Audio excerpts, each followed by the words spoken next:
It is now my greatest pleasure to introduce to the stage the Right Honourable Peter Kyle MP, Secretary of State for Business and Trade.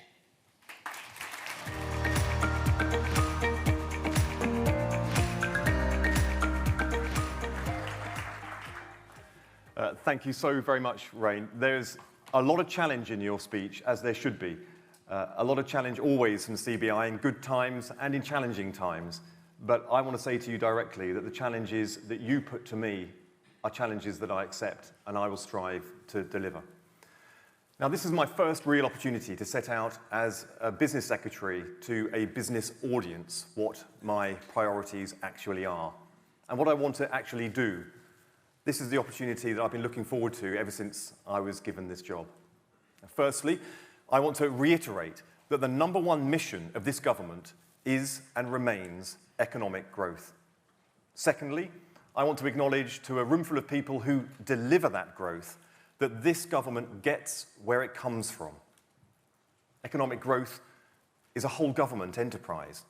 You can't have growth if goods aren't flowing freely to, from, and within our economy. You can't have growth if people aren't getting to work on time, if people don't feel fit, healthy, and ready to work. And I mean ready in every sense. I mean they've also got to have the education, the skills they need to do the job, and to do that job well. All of that is the government's responsibility. Getting transport right, getting healthcare right, getting skills and education right. These are the foundations upon which growth is delivered. But let's not kid ourselves. Actual growth, real growth, comes from enterprise and wealth creation. The decision to take the risk to start a business. The profitable operation of a business. It comes from foundation, expansion, seizing opportunities, and entrepreneurialism. So, let me say this. My priority in this job is to break down the barriers to business growth, to create the right conditions for you to do what you do best, creating wealth and opportunity. I want us to turn the corner on the low, slow, uneven growth Britain has experienced for almost 2 decades. I want to summon the strength, the ambition, and the belief to drive the economy that grows with purpose, works for everyone, and delivers from people across the country. Turning the corner on growth is not like the slow alteration of turning an oil tanker. It's more like turning out of a harbour in a speedboat. The bumpiest moments are getting up to speed, but once you're there, you bounce from wave to wave, steady, stable, and on course. Now, I say this because I know that the last few months, really the last few years, have been anything but easy. The austerity years, the botched Brexit deal, COVID, and trade disruption. For your resilience and your refusal to never give up or give in, I want to say thank you. Your resilience has been and remains one of Britain's great national assets. But resilience alone is not a strategy. It is the deliberate response to a lack of strategy. Every strategy starts with acknowledging the reality, and that reality is we do have some reasons for optimism. We have made some progress together. But I know that we do need to go further and faster. If you trade abroad, you will benefit from the trade agreements that we have secured with India and the US, saving you billions of pounds in tariffs and duties. We've negotiated a new strategic partnership with the European Union. This will make it quicker and easier for you to do business with our nearest and largest trading market. And we are negotiating more. If you need planning approval for a new factory or a new data centre, you will benefit from our planning infrastructure bill. It's the biggest shake-up of the planning system in an entire generation. We're investing £120 billion more in national infrastructure projects, like Sizewell B and the Lower Thames Crossing, and supporting Heathrow's expansion. But those planning reforms mean major infrastructure projects will be delivered at least a year faster on average. Now, it takes time to get legislation through Parliament, but it will make a difference. Our £13.9 billion record investment in transformational research and development will boost British business competitiveness in life sciences, in green energy, engineering, and far beyond. If you need to hire staff with specialist skills, you will benefit from the expanded Global Talent Visa and our new Global Talent Task Force, which is beginning to bring the world's best researchers and engineers and investors here to the UK. It's about to launch. And through our modern industrial strategy, which we published in June, we are taking the long-term decisions to significantly strengthen and transform the UK industrial landscape. We're going all in on industries that we know can win for Britain and win big. So, we are turning a corner, powered by the resilience and ingenuity of British businesses, determined to transform their potential into profit, and by doing so, contribute towards real, lasting economic growth. And there are further early signs for optimism. Inflation is down. The Bank of England has cut rates 5 times since the election.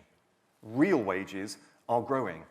And we were the fastest growing G7 economy over the first half of the year, and the IMF forecasts the UK to be the second largest growing economy in the G7 for the whole year, behind only the United States. Now, despite global conflicts, the threat of new tariffs, rising international borrowing costs, because of the choices that we've made, we are able to resolve, and we are able to show, slowly but surely, that we are turning a corner and unlocking economic momentum, the momentum that our country craves. Now, I know that business needs boldness, creativity, and it needs urgency. And that is how I intend to do this job. Now, what I'm about to say goes right to the heart of the changes that I'm going to make, and also why I was appointed to this job in the first place. I am relentless. I have never accepted no for an answer. And in my whole life, people have told me no. Sitting school exams, no. Getting to university, no. Starting a business, getting elected to Parliament, joining the cabinet. It's always been the same old story. Now, I don't think that the challenge of my dyslexia as being a superpower. But being told no so many times, it does teach you a lesson. And the lesson is, if you are bloody-minded and have bloody-minded determination to get things done, it works. Now, I left school with no real qualifications, but pestered the body shop to give me a job. With Anita Roddick's help, I got to university, and then I got a doctorate. I got selected for Labour in a previously unwinnable Conservative seat in Hove, and I won it. Now, today, I'm the president, admittedly of the Board of Trade, but you've got to start somewhere. Now, I am determined to fight for you, British businesses, every day. I don't give up when people say it's too difficult, or it's never been done before, or it's never been done like this. I know government is sometimes seen as a millstone, slowing things down, holding people back, splitting the differences, rather than making a clear choice of direction. But that is not how I do things. As Technology Secretary, I was accused of being too close to big tech because I met businesses 70% more times than my predecessor. It made the front pages. Now, that's a criticism that I happily accept, and it's one that I expect to repeat in this job. Because it's only by talking to you and listening to you and learning from you that I can understand what it is that you need from me. In my first few weeks as Secretary of State, I've tried to operate at breakneck speed. I've set out a host of new areas where we will reduce the regulatory burdens on business. No more mandatory strategic reports for medium-sized firms. No more directors' reports for businesses of every size. We're saving businesses some £230 million every single year. I announced the shake-up of our key regulators with a complete programme of independent assessments where we identify regulators that are doubling up, stepping on each other's toes, or out of touch of the realities of the modern economy. We will streamline them. And today we are going even further and turning the corner with a renewed confidence, ready to unleash the energy and enterprise to build stronger, fairer, faster-growing economy. I am this morning announcing a rolling programme of industry-led task forces to scrutinise regulation that's slowing down growth across our country. These task forces will identify the red tape that needs to be culled, and they will recommend smarter, sharper regulation that builds and benefits a modern, competitive business landscape. And from today, the government's British Business Bank will also increase its pace of investment by 2/3, with a £4 billion boost to the most promising businesses in the industrial strategy sectors to scale up and stay here. Over the next 5 years, it will support 180,000 UK businesses in all. We are creating a stronger, more resilient economy with a £50 million funding to turbocharge production and processing of critical minerals in Britain. And after years of the highest electricity prices in the G7, I can initiate the flagship policy to bring down electricity bills. We're launching our consultation on the British Industrial Competitiveness Scheme. We want to reduce electricity costs for over 7,000 eligible manufacturing businesses. That will save up to £40 per megawatt hour from April 2027. Now, I invite the CBI and all of your members to share your views on how best to get the BICS scheme right for businesses who need it the most. And there's more to come. My pledge to you today is that we will do everything we can to turn the corner. We don't intend to do it to you, but we will do it with you. We will build a pro-business, pro-wealth creation, pro-growth Britain. This week's budget will take the fair and necessary choices to embed that further. We will not repeat the mistakes of previous governments by losing control of public spending and uncontrolled borrowing. We will cut the national debt by sticking to our tough spending plans and clamping down on government waste and inefficiency. And we will push ahead relentlessly with the biggest drive for growth in a generation.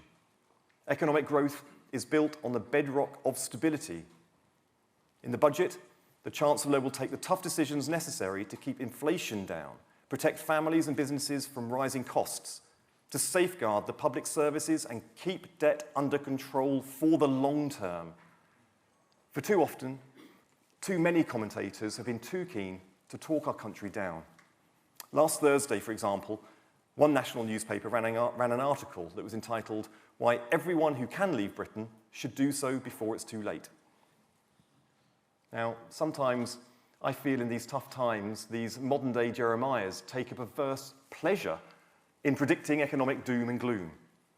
And the truth is, the Britain that I know is a can-do nation, not a make-do nation. There need be no cap on our national ambition, no barrier to growing our economy further and faster if we reject the doommongers and the naysayers, set our minds to it, and support British businesses to deliver. No one built a successful business by believing that they would fail. As the inspirational American activist Helen Keller said, "Optimism is the faith that leads to achievement, and nothing can be done without confidence."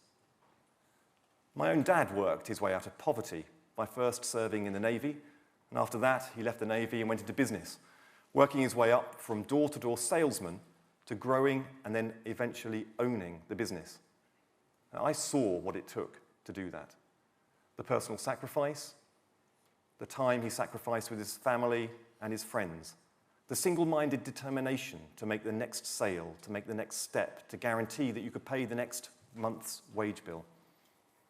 Now, the safe belief triumphing over other people's doubts. Now, that is what makes an entrepreneur.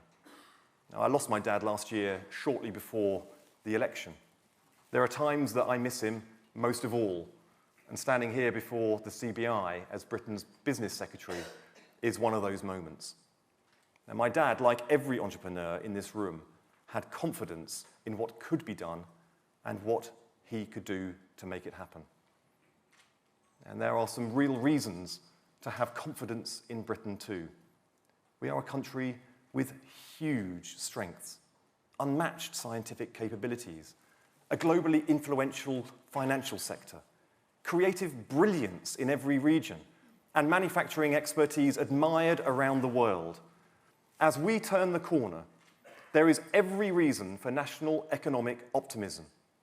I believe that if we make the right decisions now, we can lead the world in clean energy, biotechnology, AI, advanced manufacturing, creative content, fintech, digital trade, and in the next generation of industries that have yet to be imagined. That is only possible if we make Britain a better place to do business, a more rewarding location to take business risks, the start-ups and scale-ups capital Europe of the world, of Europe, to enhance the skills and the workforce and employability of our people, to create a more productive and competitive economy, an economy that works for everyone wherever you live. None of that is easy, but neither is it impossible if we demonstrate the necessary boldness, creativity, and yes, urgency. If we have the same confidence and optimism that drives Britain's entrepreneurs and builds Britain's best businesses, then I have no doubt that with your help, it is achievable. As we turn the corner, we will prove that as the nation summons its collective strengths, we can revive economic growth, restore opportunity, and build national prosperity and emerge stronger than ever. Thank you.